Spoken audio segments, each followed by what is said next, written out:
Argentina ৩ ম্যাচে ৩টা একেবারে ক্লিন সুইপ মারার মতো, জাস্ট জর্ডানের কাছে ১ গোল খাইলো। কিন্তু আমার কাছে ওইটা গুরুত্বপূর্ণ না, আমার কাছে এইটা গুরুত্বপূর্ণ হয়ে গেছে যে ভাই নাজমুল হোসেন শান্ত প্রেডিক্ট করছে, মানে প্রেডিকশন দিছে যে প্রথম ম্যাচটা আর্জেন্টিনা ৩-০-তে জিতবে, পরের ম্যাচটা ২-০-তে জিতবে এবং শেষের ম্যাচটা ৩-১-এ জিতবে। যে প্রেডিকশন দিছে যে একেবারে সেম টু সেম হয়ে গেছে, মানে অবাক করা বিষয় যে কেমনে মিললো।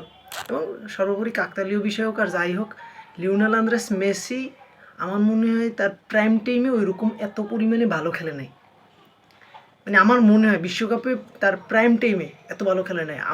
আমি বলতেছি যে 2022 কি তার প্রাইম ছিল, তাহলে এইটা কি ডাবল প্রাইম ভাই, কীভাবে মানে এত পরিমাণ ভালো খেলে কেমন। আজকে শুরুর একাদশে একেবারে টোটাল ডিফারেন্স ছিল, গত ম্যাচের যে একাদশ সেই একাদশ থেকে আজকের ম্যাচের শুরুর একাদশ যদি হিসেব করা হয় 9টা প্লেয়ার ছিল, জাস্ট লাউতারো মার্টিনেস এবং গোলকিপার এমিলিয়ানো মার্টিনেস, এই 2 মার্টিনেস বাদে বাকি সকল প্লেয়ার ছিল হয়েছে সাব করার, মানে সাব বলতেছে বেঞ্চ টিম ছিল।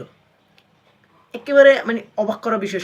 আর প্রত্যেকটা প্লেয়ার যথেষ্ট পরিমাণ, বলতে গেছে কিছু পরিমাণ মিনিট পাইছি, প্রত্যেকেই খেলার সুযোগ পাইছি বিশ্বকাপে। এবং শক্তিমত্তার হিসাবে এবং টিম কম্বিনেশন হিসাব করলে এই ম্যাচটা আর্জেন্টিনা যে বিশ্বকাপে আসছে, বিশ্বকাপ জিততে চায়, বিশ্বকাপ জেতার জন্য যে কম্বিনেশন, একে অপরকে চেনা জানা বোঝা, right wing left back right back option যেগুলো, সেইগুলো আসলে বুঝতে পারতেছি। কারণ রাইট ব্যাক পজিশনে কিন্তু স্টেবল না বর্তমানে। আমাদের যে রাইট ব্যাকের একেবারে বিশ্বকাপে যে আসছে মন্টিয়েল এবং মলিনা, তারা দুজনই কেউ ফর্মে না, যথেষ্ট ভালো ফর্মে না কেউ।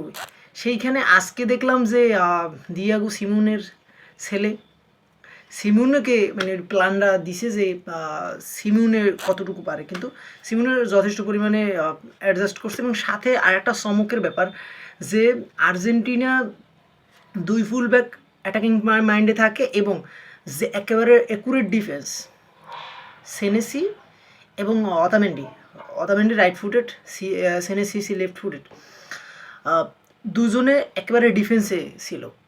এবং এই ডিফেন্স মিডফিল্ডারের সাথে কানেক্টিভিটি এইটা প্যারাদেশ সুন্দরভাবে করছে। এবং প্যারাদেশের জায়গা যদি রদ্রিগো ডিপল থাকতো আমার মনে হয় আরও বেশি ভালো হইতো, আরও বেশি অ্যাডজাস্টমেন্ট হইতো, কিন্তু তাও আজকের ম্যাচে দুর্দান্ত খেলছে। এবং আর একটা ব্যাপার হচ্ছে মেসির পরে লিটল মেসি বলা হয় লো সেলসোকে, কেন বলা হয় সেটার প্রমাণ গোল ইন্টেন্সিটি এবং অপোনেন্টের কাছে গিয়ে ফাউল আদায় করা, মানে অপোনেন্টরে ফাউল করতে বাধ্য করার যে খেলাটা, ওই খেলাটা সে সুন্দরভাবে খেলতে পারছে। এবং যদি হিসাব করা হয় প্রথম গোলটা লো সেলসো দুর্দান্ত করছে এবং ফ্রি কিকে লেফট ফুটেড, অনেকে আশা করছিল যে আলভারেজ হয়তো এই শটটা দেবে, কিন্তু ওইখানে লেফট ফুটেড প্রেফার করা হয়। তা লেফট ফুটেড প্রেফার যখন করা হয় তখন আসলে লো সেলসোই সেরা ছিল ওই মুহূর্তে, এবং লো সেলসো ওইখান থেকে সেরাটা গোল দিছে। পরবর্তীতে পেনাল্টি বক্সের ভিতরে ফাউলের শিকার এবং সেইখানে লাউতারো গোল। যদিও লাউতারো এবং আলভারেজের গোলটা পাওয়া খুব জরুরি, কারণ আমরা যদি টুর্নামেন্ট জিততে চাই তাহলে পরবর্তী রাউন্ডে রাউন্ড 32, তারপরে সে রাউন্ড 16, কোয়ার্টার ফাইনাল, সেমিফাইনাল, এই ম্যাচগুলোর যদি হিসাব করা হয় তাহলে আসলে স্ট্রাইকারদের গোল করা দরকার।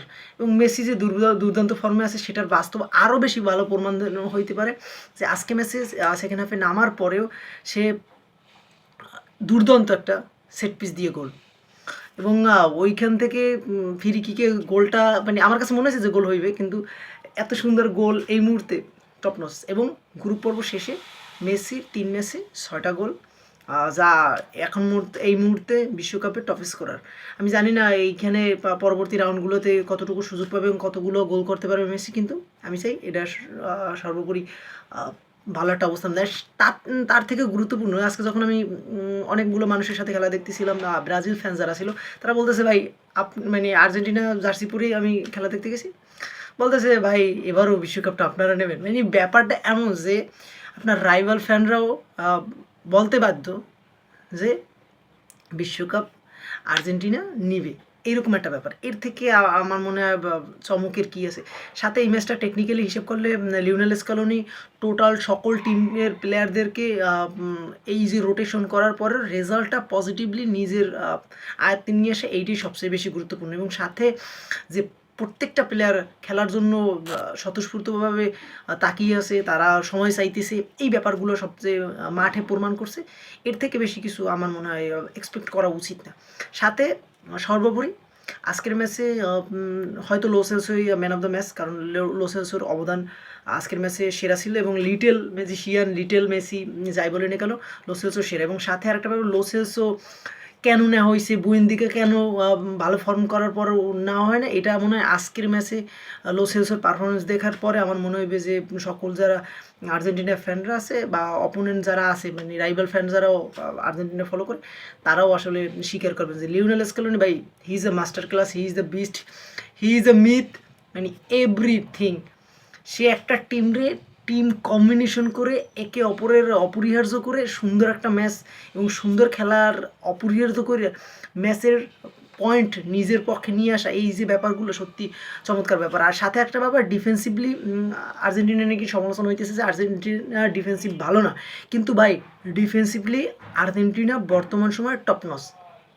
কারণ আপনি যদি হিসেব করেন যে এমনি টিমের সাথে যদি হিসেব করা হয়, তাহলে লিসান্দ্রো মার্টিনেস এবং কুটি রোমেরো হয়তো শুরুর একাদশে থাকবে।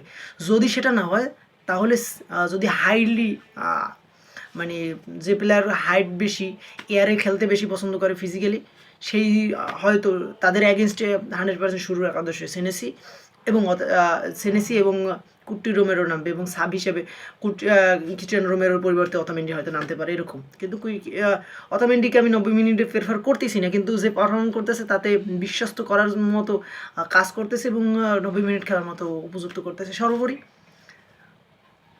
Vamos Argentina.